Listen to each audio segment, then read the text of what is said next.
क्या आपको भी कन्फ्यूज़न होता है कि शाम के स्नैक्स में क्या बनाऊँ? तो आप ये रेसिपी ज़रूर से सेव कर लेना। मैं सच्ची बता रही हूँ कि अगर आप शाम के स्नैक्स में अगर आप फैमिली एंड फ्रेंड्स को ये रेसिपी बनाकर खिला दिए ना, तो ट्रस्ट मी गाइज़ वो लोग बहुत ज़्यादा पसंद करेंगे। एंड पर्सनली मुझे भी काफ़ी अच्छा लगा क्योंकि रोज़-रोज़ चाय बिस्किट, चाय ब्रेड ये सब खा कर के अगर बोर हो चुके हो ना, तो आप ये रेसिपी ज़रूर से ट्राई करना। ये बहुत डिफरेंट भी है एंड खाने में भी ना उतना ही टेस्टी लगता है। तो मैं यहाँ पर बना रही हूँ mushroom pakoda. So welcome back to my channel Khushboo kitchen. कैसे हो आप लोग? आई होप आप सब अच्छे होंगे, स्वस्थ होंगे, मस्त होंगे।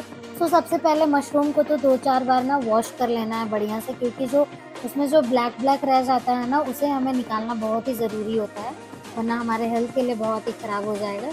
तो फिर मैं इधर ना प्याज कट कर रही हूँ। तो प्याज का बस इतना ही सा काम है कि मैं एज अ सैलेड यूज़ करूँगी, मतलब साइड में ऐसे रख करके। उसके बाद इधर ना मशरूम को मैरिनेट कर लेना है।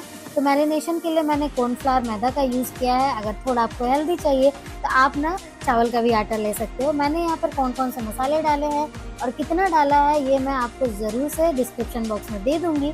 आप वहाँ से जा कर के फॉलो कर लेना और इसे हमें ना हल्के हाथों से मिक्स कर लेना है। ज़्यादा आप ना दबाकर मिक्स ना करें, नहीं तो क्या हो जाएगा कि मशरूम जो है ना टूट जाएगा। तो सबसे पहले तो इसे हल्के हाथों से मिक्स करके साइड कर लेंगे, तब तक इधर चटनी बना लेते हैं। तो चटनी मैं इधर ना ग्रीन चटनी बना रही हूँ। आप ना इसे केचप के साथ भी खा सकते हो, तो मैं केचप के साथ ही सर्व की हूँ, बट ग्रीन चटनी भी आप लोगों के साथ शेयर कर रही हूँ ताकि आप लोग भी इस तरीके से बना सको। तो सबसे पहले तो मैंने ना यहाँ पर एक कंटेनर में ढेर सारा धनिया मैं स्टोर कर लेती हूँ। अगर आप भी इस तरीके से स्टोर करेंगे ना, तो धनिया बिल्कुल भी ना 10-15 दिन तक खराब नहीं होती है। उसमें बिल्कुल भी ना नमी नहीं होना चाहिए। तो आप इसी तरह पेपर में ही ढक करके पैक करके रखेंगे तो धनिया ख़राब नहीं होगा। तो पहले तो धनिया को ना छोटे-छोटे टुकड़ों में कट कर लेना है हमें। 2 मिर्चें मैंने डाले, अगर आप ज़्यादा तीखा खाते हो तो 3 डाल लेना। और यहाँ खट्टे के लिए मैंने नींबू का यूज़ किया, आप चाहो तो इमली भी यूज़ कर सकते हो। काली मिर्च का पाउडर, ज़ीरा पाउडर, लाल मिर्च पाउडर एंड थोड़ा-सा दही डाला है और रोस्टेड पीनट डाल करके ग्राइंड कर लेंगे। तो धनिया व चटनी बन करके रेडी है।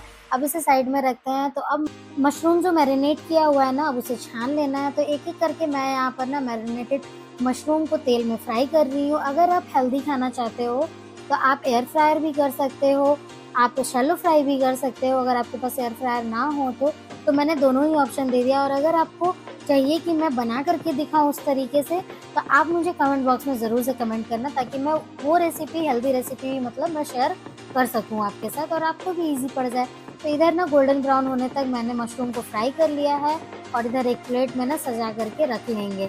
तो मैंने तो इसे केचप के साथ सर्व किया, बट मैंने धनिया चटनी की भी रेसिपी आपको दे दी है।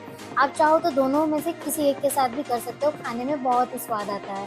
तो मैंने थोड़ा-सा नींबू डाल दिया है और प्याज़ डाल देंगे साइड में और चाट मसाला, काला नमक डाल करके सर्व करेंगे। आप भी चाहिए और घर पर ज़रूर से बनाइए इस रेसिपी को। Thanks for watching. Bye bye.